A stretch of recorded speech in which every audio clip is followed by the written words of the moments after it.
Just because I'm being quiet don't mean that I don't have that fire up inside of me to get you all the way together.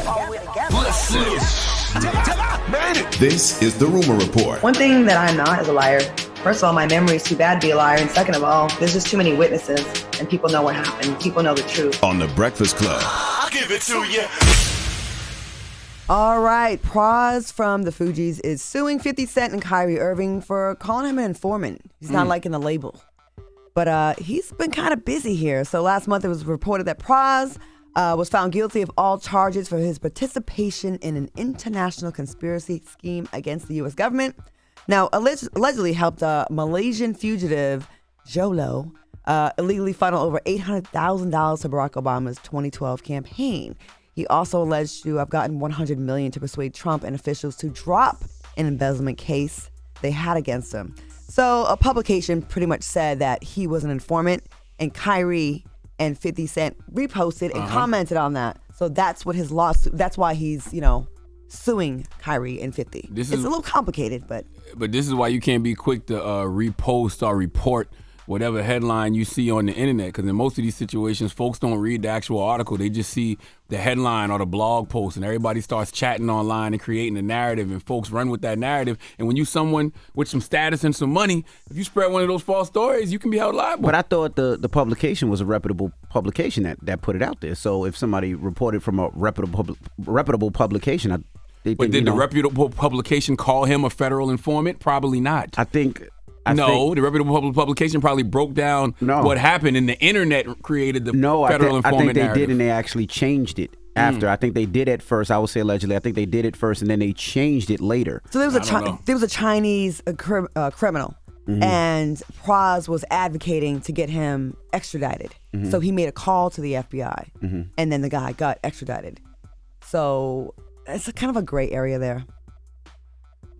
Yeah, I don't know. Yeah, I'm not. I do see some headlines though. Like I'm looking at what is this? Entertainment Weekly, and it says, "Ready or not, Pras found guilty in federal conspiracy after admitting he was an FBI informant."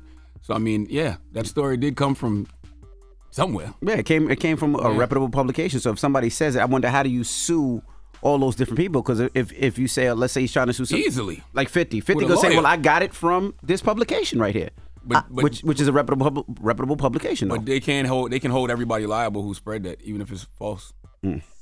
I think he's gonna have a tough time though. Remember when 50 Cent had the whole thing with Tierra Marie, and he reposted something about the sex tape? Yes. Yep. And then he got away. Like he didn't lose that. Yeah. Yeah, I've seen it go both ways, man. I've seen it go both ways. I've definitely seen it go both ways. I also do know 50 got a lot of attorneys, so it's going to be a long day. It's going to be a long day in court, and they're going to be spending a lot of money. Yeah. When 50 Cent saw the article, he called him an informant, called Pras an informant, and he shared it to his Instagram page. And he said, "I knew this fool was a rat. I'm glad I never effed with this guy."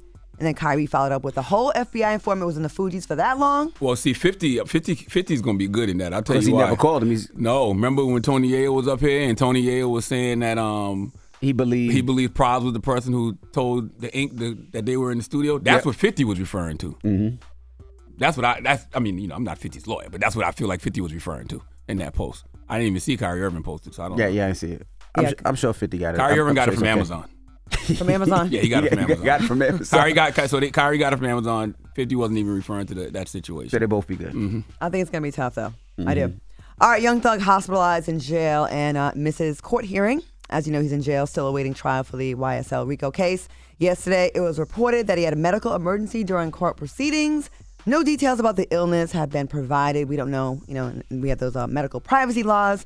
When asked about the hospitalization, his lawyer said, "I know he's had some difficulty of a similar sort at the Cobb County Jail a few months ago, so I'm obviously concerned about his well-being."